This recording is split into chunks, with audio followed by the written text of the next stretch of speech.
इस वक्त हम एक बहुत ही अहम ख़बर लेकर आप लोगों के सामने हाज़िर हुए हैं।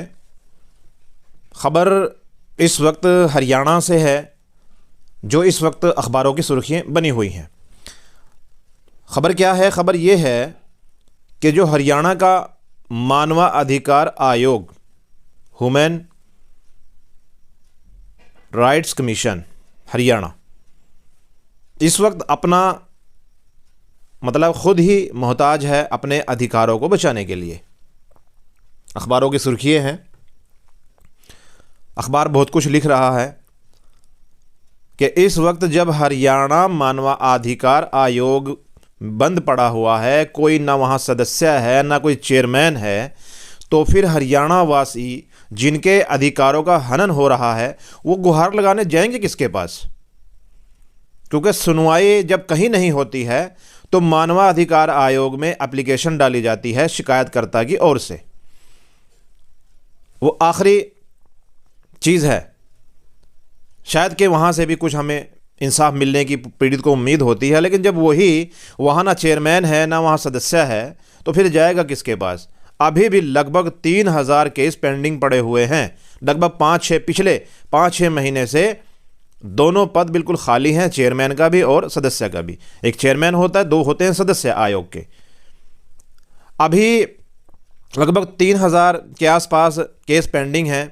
लोग जाते हैं, बता दिया जाता है कि ना कोई यहाँ पर चेयरमैन है, सदस्य है, इसलिए आपकी सुनवाई नहीं हो सकती। यानी उनकी शिकायत लंबित हो जाती है, बिल्कुल पेंडिंग में डाल दी जाती है, या फिर एक तरीके से कहिए कि रद्दी की टोकरी में। अब हम कहना ये चाहेंगे, हरियाणा विकास की बुलंदियों को छू रहा है, लेकिन सामाजिक विकास कब होगा? अब जब आदमी को पुलिस से कोई शिकायत होगी तो मानवाधिकार में उसकी कंप्लेंट डाली जाएगी ताकि वहाँ से हमें इंसाफ मिल सके, और यानी जो पीड़ित है उसको पीड़ित करने वाले के ऊपर कोई सज़ा का प्रावधान हो सके और उसको न्याय मिल सके। इसलिए मानवाधिकार आयोग में आदमी जाता है। लेकिन जब वहाँ भी एक तरह का ताला पड़ा हुआ है, जब है ही नहीं कोई, तो वहाँ सुनवाई करेगा कौन? आयोग पर एक वक्त ये होता था कि मानवाधिकार आयोग हरियाणा वाला नंबर 1 आयोग माना जाता था तमाम राज्यों के अंदर। लेकिन आज अभी 6-7 महीने से क्या हो रहा है? कुछ भी नहीं। लोग वहाँ पर भटकते हैं, एप्लीकेशन लेकर दर की ठोकरें खाते हैं, उसके बावजूद कुछ नहीं मिलता, और बता दिया जाता है कि चेयरमैन साहब नहीं है, ना ही यहाँ सदस्य है, आपकी सुनवाई नहीं हो सकती। जब ये पद भरे जाएंगे सरकार की ओर से तो उसके बाद आपकी सुनवाई होगी। अब सीएम खट्टर साहब की भी पीठ हमारे पीएम मोदी, नरेंद्र मोदी जी ने कई बार थपथपाई है हरियाणा के विकास कार्यों को लेकर। तो हम कहना ये चाहेंगे कि इस आयोग की तरफ भी ध्यान दिया जाए कि ताकि सीएम मनोहर लाल खट्टर की दोबारा से पीठ थपथपाई जाए। इस वक्त पूरे हरियाणा के अंदर कहीं सुनवाई नहीं है, डंके की चोट पर बोल रहे हैं। हमने भी कई एप्लीकेशंस दी हैं, गृह सचिव को अलग दी हैं, सीएम साहब को अलग दी हैं, लेकिन आज तक कोई जवाब नहीं आया है।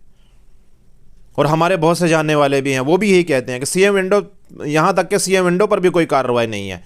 ढेर लगे पड़े हैं सीएम विंडो के, लेकिन कोई कार्रवाई नहीं, तो आदमी जाएगा कहाँ? नरेंद्र मोदी जी से भी हम अपने वीडियो के माध्यम से, अपने चैनल के माध्यम से कहना चाहेंगे कि कम से कम भी इस तरफ भी आप लोग कदम बढ़ाएं, लोगों को इंसाफ दिलाएं, लोगों को इंसाफ दिलाने की तरफ कदम बढ़ाया जाए ताकि सरकार की वाहवाही हो। विकास कार्यों में तो जो है दिन दूनी रात चौगुनी तरक्की इस वक्त हरियाणा कर रहा है। बड़े बड़े पुल बन रहे हैं, बहुत लंबी लंबी सड़कें बन रही हैं, बड़े बड़े हॉस्पिटल बन रहे हैं, कॉलेजेस बन रहे हैं, और उसके बावजूद जो है और भी बहुत सी योजनाएं हैं, सेंटर की अलग हैं, स्टेट की अलग हैं। गरीबों को राशन भी मिल रहा है, धड़ाधड़ जो है आपके बीपीएल कार्ड बन रहे हैं। यहाँ तक कि चलो बीपीएल का तो मुद्दा दूसरा है, हम उस पर बोलना नहीं चाहते अभी, उसके लिए कभी अलग से जो है एक प्रोग्राम चलाएंगे। लेकिन बीपीएल में भी शिकायतें ऐसी आ रही हैं, जो पात्र हैं उनके बन नहीं रहे हैं, जो अपात्र हैं उनके बन रहे हैं। यहाँ तक कि हमने पिछले दिनों सुना था एक डिपो होल्डर से कि जो एक वो हैं आपके पेट्रोल पंप के मालिक, उनका बीपीएल कार्ड बना हुआ है। अब बताइए आप, लोग इसमें जो बड़ी गाड़ी होती है, ये लग्जरी गाड़ी स्विफ्ट, उसके अंदर अपना बीपीएल का राशन लेने आ रहे हैं। कमाल की बात है। चलिए, ये एक अलग मामला है, सरकार को देखना होगा कि पात्रों को मिले और अपात्रों को ना मिले, क्योंकि जब अपात्रों को मिलेगा तो उनका पात्रों का हक मारा जाएगा। तो एक मामला दूसरा है। तो ये भी बीपीएल वालों की भी बहुत सी समस्याएं हैं, बहुत सी शिकायतें हैं जो उसके मानवाधिकार आयोग में जाती हैं, पहुंच रही हैं, लेकिन वहां पर सुनवाई कोई नहीं है। सुनवाई कैसे होगी? चेयरमैन साहब नहीं, सदस्य साहब नहीं है।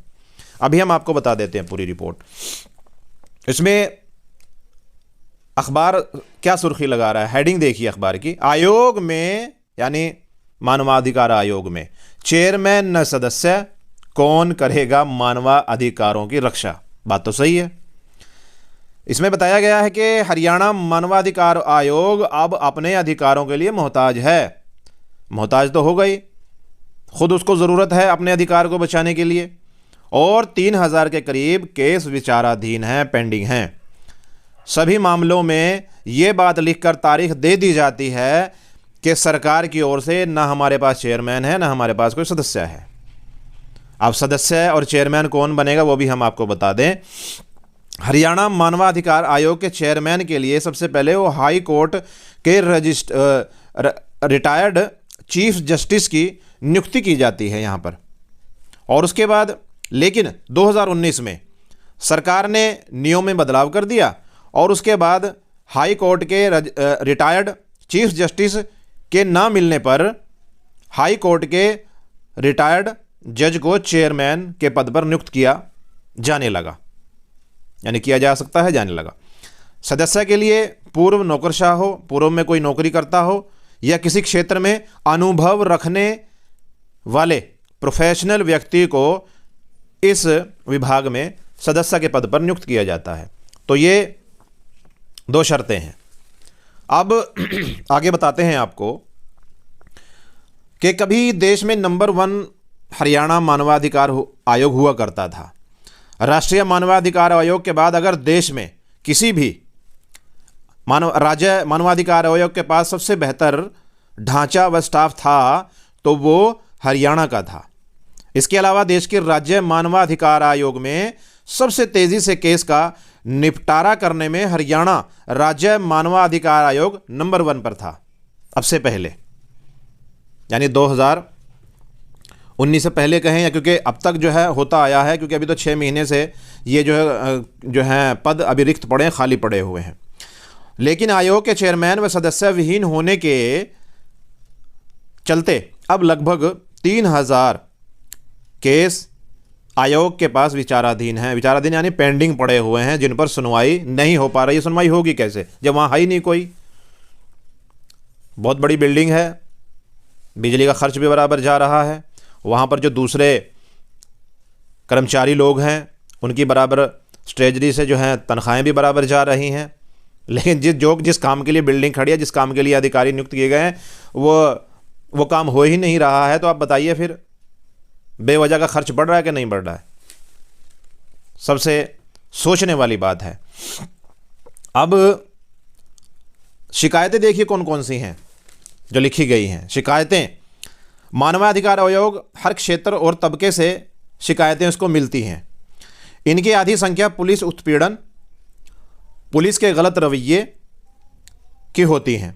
इसके चलते कई बार राज्य के पुलिस प्रमुख को निर्देश भी आयोग की तरफ से दिए जा चुके हैं कि आपका विभाग यानी पुलिस विभाग पीड़ितों के साथ सही नहीं कर रहा है। इसके लिए आदेश दिए गए थे कि इन लोगों के साथ सही रवैया बरता जाए। बीपीएल कार्ड और पेंशन सहित अन्य सरकारी योजनाओं का लाभ न मिलने की शिकायतें भी काफ़ी मानवा आयोग हरियाणा के पास आ रही हैं और आती हैं। अब आपको बताएं कि जो पूर्व सदस्य थे इसके, दीप भाटिया, उनके अनुसार वो क्या कह रहे हैं, क्योंकि अब तो वो रिटायर्ड हो चुके हैं। ये भी बताएंगे कि रिटायर्ड कौन कौन से हुए। अब दीप भाटिया जो थे सदस्य थे, ये उनके अनुसार वो कह रहे हैं कि सबसे पहले तो जेलों में मानवाधिकारों का जो हनन है यानी छीने जा रहे थे, और स्वास्थ्य विभाग की काफ़ी शिकायतें हमें मिलती थी जब हम यानी अपने पद पर थे, और इसलिए आयोग ने जेलों की जांच का काम भी शुरू कर दिया था। स्वास्थ्य विभाग के खिलाफ भी शिकायतें और संज्ञान लेने भी आयोग ने कई महत्वपूर्ण आदेश पारित किए थे कि जेलों के अंदर, पुलिस के अंदर, स्वास्थ्य विभाग के अंदर यानी अस्पतालों में लोगों के साथ सही रवैया नहीं बरता जा रहा है। इनका जो मानवाधिकार है, इनका जो मानव का अधिकार होता है, उसका हनन हो रहा है, उसको छीना जा रहा है। इसलिए आप लोग ठीक नहीं कर रहे। इसलिए आयोग ने आदेश भी पारित किए हैं इन विभागों को। सरकार को सोचना होगा अब। इसके अलावा स्कूलों पर भी आयोग ने कई बार संज्ञान लेकर आदेश जारी किए हैं। स्कूलों में भी होता है, हरियाणा के जितने स्कूल हैं, पढ़ाई ठीक से नहीं हो पा रही है, बच्चे की पिटाई हो रही है, टीचरों के साथ प्रिंसिपल का रवैया या फिर उच्च अधिकारों का रवैया टीचरों के साथ या प्रिंसिपल के साथ वो भी गलत तरीके से हो, क्योंकि बहुत सी शिकायतें स्कूल विभाग की तरफ से भी आयोग के पास जाती रही हैं और वहाँ से आदेश आते रहे हैं। तो सरकार को सोचना होगा।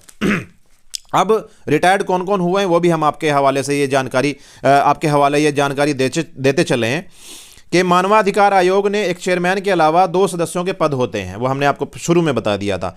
राजस्थान के हाई कोर्ट के पूर्व chief justice SK Mittal Haryana, ये मानवाधिकार आयोग के चेयरमैन पद से व सदस्य जस्टिस KC पुरी अप्रैल 2023 में रिटायर्ड हो गए हैं। इसके बाद एकमात्र सदस्य दीप भाटिया के सहारे आयोग सितंबर 2023 तक चलता रहा। इस दौरान दीप भाटिया कार्यवाहक चेयरमैन भी बने रहे और सदस्य भी बने रहे। दोनों काम दीप भाटिया देखते रहे। उसके बाद सितंबर में दीप भाटिया साहब भी रिटायर्ड हो गए हैं और आयोग पूरी तरह से चेयरमैन और सदस्यों से बिल्कुल खाली हो गया। लगभग 5 महीने से किसी भी मामले में सुनवाई नहीं हो पा रही हो। सुनवाई होगी कैसे जब वहाँ है ही नहीं कोई। हमने पहले भी आपको बताया है। इस वीडियो को ज़्यादा से ज़्यादा शेयर ज़रूर करते रहें और चैनल अगर हमारा आपने सब्सक्राइब ना किया हो उसको सब्सक्राइब ज़रूर कर दें। बगल ही में घंटी का बटन है, उसको ज़रूर दबाएं और ऑल ALL ऑल लिखा हुआ है उसको टिक मार्क कर दें ताकि हमारी हर खबर आप तक पहुंचती रहे और हर नोटिफिकेशन खबर का आपके पास पहुंचता रहे और आप हमारी खबरों से जो है अवगत रहें। अब सुनवाई नहीं हो पा रही है, जो कि वहाँ ना चेयरमैन है ना सदस्य है। अब उसके बाद मानवाधिकार के रजिस्ट्रार जुडिशियल द्वारा केस सूची में लिखकर लंबी तारीख दी जा रही है और ये कहा जा रहा है कि आयोग के पास ना चेयरमैन है न सदस्य हैं, इसलिए आपके केस की सुनवाई अभी नहीं हो सकती जब तक ये लोग नियुक्त ना हो जाएं। तो आप लोगों ने पूरी बात सुन ली है। हमारे चैनल को सब्सक्राइब कर लीजिए, हमने पहले आपसे अपील की है। और हम जब तक आप इसको सब्सक्राइब नहीं करेंगे, हमारी खबर को ज़्यादा से ज़्यादा शेयर नहीं करेंगे, आप हमारा सहयोग नहीं कर पाएंगे। और हमारा सहयोग यही होता है कि आप हमारे खबरों को शेयर करते हैं, लोगों तक पहुंचाते हैं, वो पहुंचते पहुंचते सरकार तक पहुंचती है और फिर लोगों की समस्या का समाधान करने के लिए सरकार कदम उठाती है। तो बहुत बहुत शुक्रिया, आप सब लोगों मेरे साथ जुड़े रहे। जय हिंद।